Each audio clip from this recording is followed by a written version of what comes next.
हमारे पुराने जो हमारे सांसद रहे राहुल जी कसवा और उनके पिताजी और माता जी बैठा करते थे, इन्हीं मंचों में कहा करते थे कांग्रेस पार्टी भ्रष्टाचार की कमी है, कांग्रेस पार्टी किसान विरोधी है, अशोक गहलोत की हुकूमत में पेपर माफिया है, अशोक गहलोत की हुकूमत में गैंगस्टर बन रहे हैं। कितनी कितनी बातें कितने कितने कसीदे पढ़ते थे। अचानक एक बदलाव, वो कांग्रेस जो खूनी पंजा कहते थे आज वो कांग्रेस उसकी अपनी हो गई। आज की सभा में उपस्थित जिन्होंने सिराजगढ़ विधानसभा में ईमानदारी और नैतिकता की राजनीति की,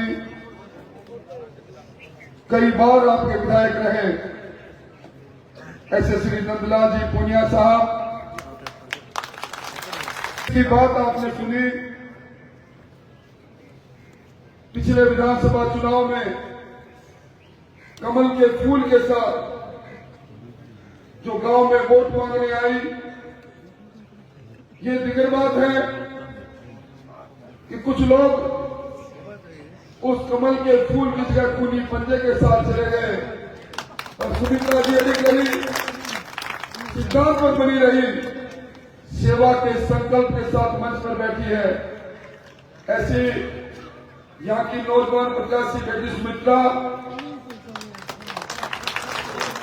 मंच पर बैठे महावीर जी, भाई कृष्ण जागीर, भाई छोटू राम जी, सुमन आजाद जी, देश की सेवा कर चुके मेजर पवन जी, पूर्व सरपंच प्रताप सिंह जी, ठेकेदार हनुमान जी, सुरेश जी और मेरे साथ है चंद्रराम जी सहित अन्य नेतागण। इस चैनपुरा छोटे की इस बड़ी सभा में मेरे सामने उपस्थित 36 उम्र बिरादरी के भाइयों बुजुर्गों और 36 माताओं और बहनों, मुझे जब कहा गया कि चैनपुरा छोटा में आपको एक सभा में जाना है, मैंने सोचा चैनपुरा छोटा में छोटी सभा होगी और यहां के जो नजारा मैं देख रहा हूं, ये चैनपुरा छोटे की बड़ी सभा और बड़े मन के लोगों को जब सामने देखता हूं, आपके चेहरे पर जब नजर डालता हूं, सियासत का लंबा सफर कर चुका हूं, आपके चेहरे के अपनत्व को देखते हुए, और आज इस सभा में मैं गंगा यमुना संस्कृति भी देख रहा हूं। कोई कौम कोई बिरादरी ऐसी नहीं है जो इस सभा में आज उपस्थित नहीं हो, तो मैं कह सकता हूं ये मोदी मैजिक चल रहा है। मोदी जी की लहर नहीं, मोदी जी का तूफान है। लोगों का एक ही संकल्प है, दुनिया के सबसे दमदार और लोकप्रिय नेता को उस कुर्सी पर पहुंचाना जो अगले अपने कार्यकाल में पूरी दुनिया में भारत को सर्वोच्च बना दे। भाइयों, मुझे बताया गया, मेजर साहब बैठे हैं यहाँ, हमने 2014 से पहले के हिंदुस्तान को भी देखा, सरहदें कमजोर थी, आतंकवादी धमाके करते थे, भारत के माथे पर भ्रष्टाचार की कालिक थी, सरकार में बैठे मंत्री या तो बेल ले रहे थे या जेल जा रहे थे, कोयला में खा गए, तरंगे आकाश में चलती है 2G स्पेक्ट्रम उस पर खा गए, खेल में खा गए और सेना की पनडुब्बी में खा गए, नौजवानों के मकान बनने में भ्रष्टाचार कर लिया। ये बोफर्स की दलाली तोपों में खाने वाली कांग्रेस, उसमें लोग कहते थे हिंदुस्तान कमजोरों का देश है, हिंदुस्तान भ्रष्टाचारियों का देश है। 2014 के बाद इस देश की तकदीर और तस्वीर बदलने के लिए नरेंद्र मोदी जी आए, और नरेंद्र मोदी जी के आने के बाद हमारी सरहदों की तरफ देखने की किसी की हिम्मत नहीं हुई। भाई आपने ताइवान की उस घटना को सुना होगा। हमारी सरहद पर चीन की फौज बढ़ गई। सीज फायर का समझौता था। हमारे जाबाज सैनिकों की हिम्मत देखो, उनको मसल कर उनको मार दिया और पीछे उनको अपना पड़ा। ये ताकत है नरेंद्र मोदी। यूक्रेन और रूस का युद्ध हुआ। हिंदुस्तान के 25,000 विद्यार्थी यूक्रेन में पढ़ रहे थे। अपने जिले के भी 123 विद्यार्थी थे। अभिभावकों को चिंता हुई, धमाके हो रहे हैं। जिस यूनिवर्सिटी में, जिस हॉस्टल में बच्चे पढ़ रहे थे, वहां भी बम फूट रहे थे। मोदी जी को कहा, मोदी जी ने एक तरफ रूस के राष्ट्रपति को कहा, दूसरी तरफ यूक्रेन के प्रधानमंत्री को कहा, और ये कहा मेरे हिंदुस्तान के बच्चों के लिए मैं दिल्ली से ऑपरेशन गंगा यानी हवाई जहाजों की कतार भेज रहा हूं। धमाके बंद करो। मेरे एक भी बच्चे का नुकसान हुआ तो ठीक नहीं। दोनों ने पूछा कि हमें क्या पता लगेगा कौन सा बच्चा हिंदुस्तान का है, कौन सा बच्चा किस देश का है। उन्होंने कहा मैं कहता हूं तिरंगे के झंडे को लेकर जो झुंड आए वो हिंदुस्तान का होगा। तिरंगे के झंडे को लेकर हिंदुस्तान के बच्चों के साथ पाकिस्तान के बच्चे भी आ गए। ये ताकत है हमारे देश के लिए। आज यहां बहुत से लोग बैठे हैं। अभी मुझे इस बात का अफसोस जरूर है, योजनाओं का लाभ देने वाले उस काम में कहीं न कहीं कोई न कोई कमी जरूर रह गई। प्रधानमंत्री जी ने ये तय किया 2024 तक इस मुल्क में कोई घर ऐसा नहीं बचेगा जिसके सर पर छत नहीं हो। 22 लाख मकान मंजूर हुए। कांग्रेस के राज में 9 लाख मकान शेयरिंग पैसा जो देना चाहिए था राजस्थान में अशोक गहलोत की सरकार ने नहीं दिया, नहीं बने। अभी प्रधानमंत्री जी ने पूरे देश में 6 करोड़ मकान बनाने का फैसला और किया। राजस्थान के हिस्से में 30-40 लाख मकान आएंगे। तो चैनपुरा के इस धरती पर जहां मैं खड़ा हूं वहां 6-7 ग्राम पंचायत के लोग हैं। मैं उनको क्या कर जा रहा हूं, सूची बना के तैयार रखना। हर ग्राम पंचायत में 500-500 मकान प्रधानमंत्री आवास योजना के अभियान किया प्रधानमंत्री जी ने। हर घर में स्वच्छ पानी मिले। पिछली सरकार अगर घोटाला नहीं करती है, अशोक गहलोत की सरकार, तो पानी के लिए आज मुझे ज्ञापन नहीं मिलता, सिर्फ मुख से पानी नहीं आ रहा, पानी की कमी है। पिछली सरकार की नीति और नियत में खोट थी। इस सरकार की नीति और नियत देखिए। अभी नंदलाल जी ने जिस बात की ओर इशारा किया, 30 साल पहले हरियाणा, दिल्ली और राजस्थान के तीनों मुख्यमंत्रियों के बीच में समझौता हुआ। यमुना का पानी बंगाल की खाड़ियों तक चला जाता है, दिल्ली को डुबाता हुआ। इस पानी में हमारा हिस्सा। हरियाणा ने कहा हम आपको नहर खोदने नहीं देंगे। और अभी आपने भजन लाल जी की सरकार को देखा, 100 दिन पूरे हुए हैं, वो 30 साल पुराना समझौता हो गया।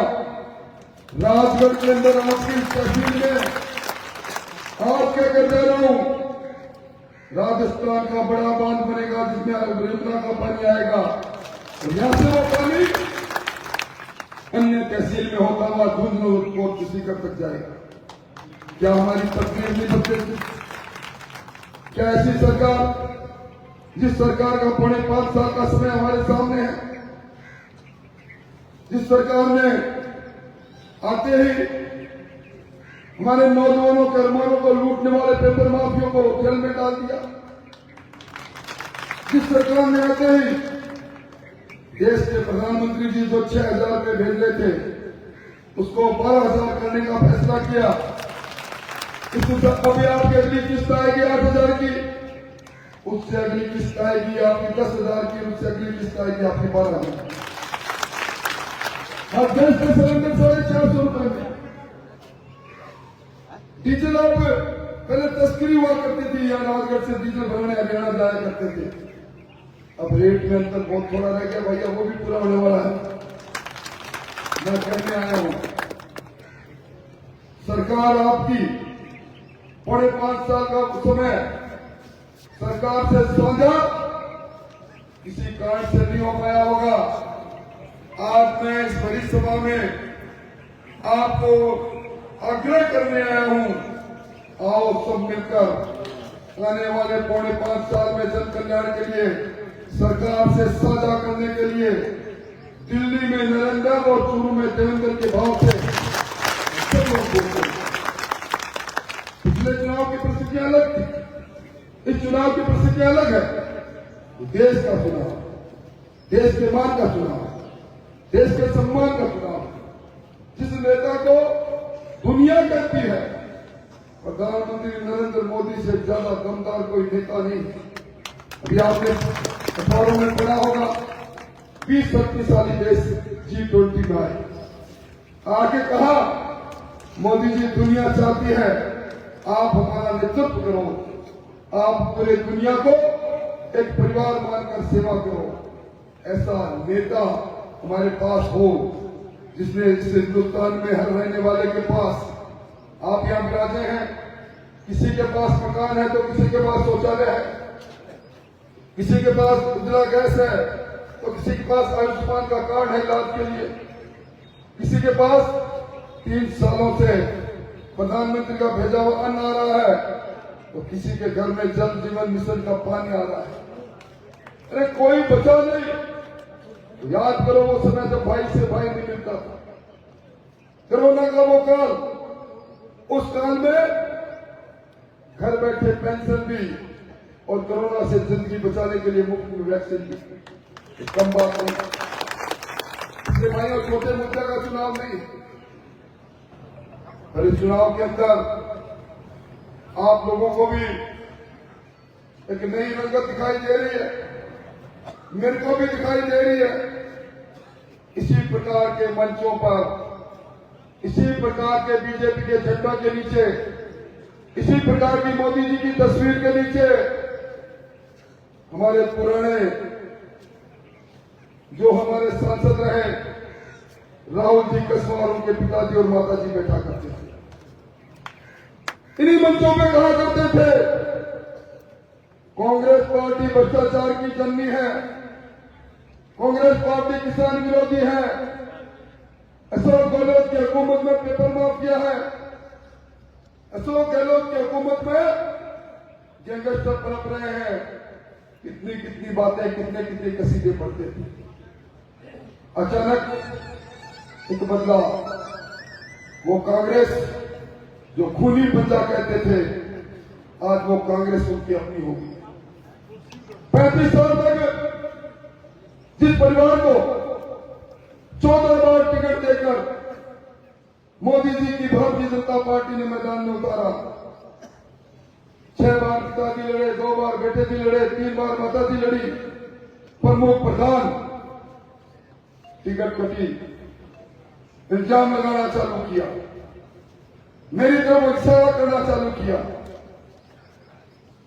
मैं इन मंचों पर जब उनके साथ भाषण देने के लिए खड़ा होता था, आप याद कर लो पिछली बार लोकसभा के चुनाव में अनाज मंडी की सभा में सभा को संबोधित करते हुए राहुल कसवा जी कह रहे थे मंच पर बैठे सरकार के मंत्री राजेंद्र अंकल,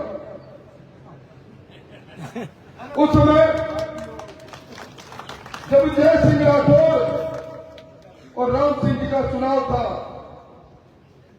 यह इंसान राम सिंह जी के साथ कदम से कदम मिलाकर 167 वोटों से लोकसभा में भेजने में भरपूर कर।